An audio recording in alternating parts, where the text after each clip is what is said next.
नमस्कार दोस्तों, आपका स्वागत है यूट्यूब चैनल मंडी भाव और आज मैं दिनेश चंद पाटीदार। और दोस्तों, चीन से शुरू किया गया लहसुन का जो नया निर्यात अभी वर्तमान समय में प्रारंभ हो चुका है, उसके बारे में बात करेंगे। साथ ही चीनी लहसुन का क्या भाव देखने को मिल रहा है और कौन सी क्वालिटी क्या भाव बिक रही है और चीन में लहसुन की उत्पादन किस प्रकार से हैं। तो दोस्तों, चीनी लहसुन की बात करें तो व्यापारियों ने नए सीजन के पहले लहसुन का निर्यात शुरू भी कर दिया है। हालांकि जो उच्च परिवहन लागत है, मुद्रास्फीति है, विनिमय दर में बदलाव और शिपिंग कीमतों में एक नई वृद्धि के परिणाम स्वरूप निर्यात लहसुन की बाजार की स्थिति बहुत अच्छी देखने को नहीं मिल रही है। अगर किंगदाओ मुई इंटरनेशनल कंपनी लिमिटेड के जो बिक्री के प्रबंधक हैं, वैन ने जो हाल ही में बताया कि दोस्तों लहसुन निर्यात बाजार में मौजूदा स्थिति के अपने विश्लेषण को उन्होंने साझा किया है। फसल कम कीमत और चीनी व्यापारियों ने पहले ही नए सीजन के पहले लहसुन का जो निर्यात करना शुरू कर दिया है, तो लहसुन के पास इस मौसम में उगने के लिए पर्याप्त समय था और फसल भी भरपूर थी। कुल मिलाकर के उत्पादन की गुणवत्ता पिछले सीजन की तुलना में काफ़ी बेहतर चीन में देखने को मिली है और अभी भी 2021 के बहुत अधिक लहसुन भंडारण में बचा हुआ है चीन के अंदर। और दोस्तों, 2022 की फसल तो बहुत ही बड़ी है, इसलिए कीमत पिछले वर्ष की तुलना में कम देखने को मिल रही है। खरीदार किसानों से लहसुन की लागत मूल्य पर लहसुन खरीदते हैं। कीमत पहले से ही कम है और कीमत में और नीचे आने के लिए बहुत अब जगह नहीं बची है। साथ ही खरीदार अपने गोदाम को स्टॉक करने के लिए बड़ी मात्रा में खरीदना चाह रहे हैं। क्या तो प्रभावशाली चीनी लहसुन व्यापारी अटकलें लगाए हैं कि कीमतों को आगे बढ़ाएं, यह अभी भी देखा जाना बाकी है। इसलिए इस बाजार के विफल पर नज़र रखने चाहते हैं। तो इसलिए दोस्तों, चीनी जो लहसुन है, चीनी महामारी नियंत्रण उपाय वितरण को प्रभावित भी किया है।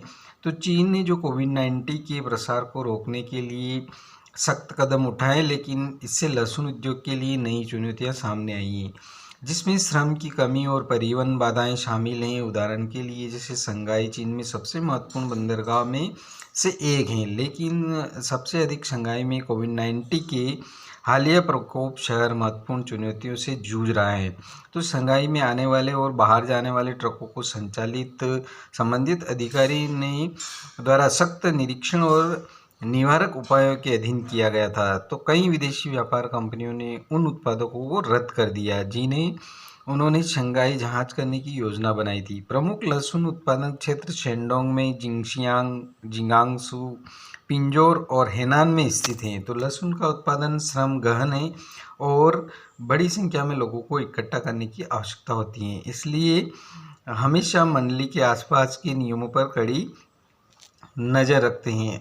अंत में महामारी लहसुन उत्पादन के साथ साथ भूमि और समुद्री परिवहन के लिए बाधाएं पैदा करना जारी रखती हैं। तो दोस्तों, लहसुन जो है चीन का, उसके बारे में पूरी रिपोर्ट में आप तक पहुंचाने की कोशिश कर रहा हूं। अगर अंतर्राष्ट्रीय विकास चीनी लहसुन निर्यात को प्रभावित करते हैं तो परिवहन लागत बढ़ रही है, क्योंकि कच्चे तेल की अंतर्राष्ट्रीय कीमत भी बढ़ रही हैं। साथ ही जो मुद्रास्फीति की दर है वो श्रम की कीमत और मजबूर करने की उम्मीद है और जो आयातकों के लिए लागत मूल्य बढ़ा रही हैं और अमेरिकी डॉलर की ब्याज दर भी बढ़ रही हैं, इसलिए विनिमय दर भी। तो कंपनी युआन और यूरो के आदान प्रदान के माध्यम से इस मुद्दे को हल करने का प्रयास भी कर रही हैं। हालांकि समुद्री माल के लिए शिपिंग कंटेनरों की कीमत अप्रैल में बढ़ गई और रेफ्रिजरेटर शिपिंग कंटेनरों की कीमत कमी आने के लिए बहुत वर्तमान शिपिंग लागत पिछले वर्ष के स्तर पर पहुंच गई है और जून तक सभी परिवहन फीस अलग अलग डिग्री से बढ़ी हैं। तो दोस्तों, रेफ्रिजरेटर कंटेनरों की मांग भी बढ़ गई है। यही कारण है कि विभिन्न शिपिंग कंपनियों के लिए रेफ्रिजरेटर शिपिंग कंटेनरों की डिलीवरी वॉल्यूम पर ध्यान देते हैं और किंगदाओ मुई international trading company limited cargo space की कमी को हल करने के लिए विभिन्न बड़ी शिपिंग कंपनियों और फ्रेंड प्रतिनिधियों के साथ सक्रिय रूप से काम करता है। परिवहन की लागत मूल्य कम करता है और इसलिए आयातकों को सबसे कम आयात लागत प्रदान करता है। इसके साथ ही दोस्तों, आयातकों को महामारी जैसी बीमारी का भी सामना करना पड़ रहा है। तो आयातकों को महामारी की स्थिति, अंतर्राष्ट्रीय परिस्थिति, चीनी लहसुन बाजार की स्थिति और शिपिंग शुल्क के रुझान को समझने में कठिनाइयाँ हो रही हैं और लहसुन खरीदने में विफल हो सकते हैं। तो कीमत और शिपिंग लागत अपेक्षाकृत कम है, लेकिन बाज़ार में मौजूदा स्थिति के लिए बहुत कम जगह है। उतार चढ़ाव और शिपिंग शुल्क फिर से ऊपर की ओर रुझान दिखा रहे हैं और इन शर्तों को आयात बाज़ार में संप्रेषित करने की आवश्यकता है। तो इसके साथ ही इंटरनेशनल ट्रेडिंग जो कंपनियां हैं उनके अनुसार चीनी जो लहसुन है वो अभी वर्तमान समय में निर्यात प्रारंभ हो चुका है और चीन का लहसुन निर्यात अभी अच्छी तरह से जारी है। तो लगातार चीन का लहसुन अभी वर्तमान समय में पिछले समय से हार्वेस्टिंग हो रहा था और वहाँ की अगर बात करें तो चीन की लहसुन की जो गुणवत्ता है वो बहुत ही शानदार देखने को मिल रही है और पिछले साल के मुकाबले जो उत्पादन है वो बहुत ही ज़ोरदार हुआ है। इसलिए दोस्तों लहसुन के जो भाव हैं उसमें तेज़ी देखने को नहीं मिल रही है, क्योंकि चीन में काफ़ी भारी मात्रा में लहसुन पड़ा हुआ है और अन्य जो देश हैं अड़ोसी पड़ोसी देश वहाँ पर ज़्यादातर चीन द्वारा लहसुन सप्लाई सस्ती दर पर किया जा रहा है। इसलिए भारतीय लहसुन की जो कीमत है वो वर्तमान समय में बढ़ने की कम उम्मीद लग रही है।